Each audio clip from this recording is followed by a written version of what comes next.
প্রতীকী অর্থে হলেও এ যেন মুক্তির আনন্দ। তাই তো হাজার হাজার মানুষ শামিল এই আনন্দের অংশ হতে। উদ্দেশ্য তাদের একটাই, গড়তে হবে অন্যরকম এক দক্ষিণ এশিয়া, যেখানে সবার অংশগ্রহণে প্রতিষ্ঠিত হবে গণতন্ত্র, আর তা কাজ করবে সাধারণ মানুষের কল্যাণে। শান্তি, সহযোগিতা এর ভিত্তিতে, এর নীতির ভিত্তিতে দক্ষিণ এশিয়া গড়ে উঠবে। This is a very important forum to make sure that the working rights. বিশ্ব সোশ্যাল ফোরামের আদলে গঠিত এই সংস্থা দক্ষিণ এশিয়ার মানুষে মানুষে সম্পর্কের সেতু বন্ধন ঘটাবে। দক্ষিণ আমেরিকা সহ নানা দেশের সামাজিক আন্দোলন এবং যুক্তরাষ্ট্রের ওয়াল স্ট্রিট বিরোধী আন্দোলন অনুপ্রেরণা যোগাচ্ছে আয়োজকদের। তাই তো রাজনৈতিক দল বা কর্পোরেট গোষ্ঠীর সাহায্য ছাড়াই এখানে সমবেত হয়েছেন নানা মতের মানুষ।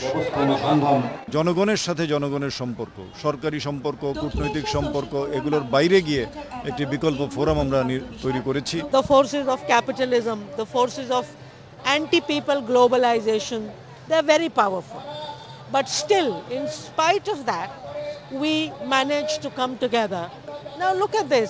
মঙ্গলবার ঢাকা ঘোষণার মধ্য দিয়ে শেষ হবে সাম্রাজ্যবাদ আর বৈষম্য বিরোধী ফোরামের এই কর্মসূচি।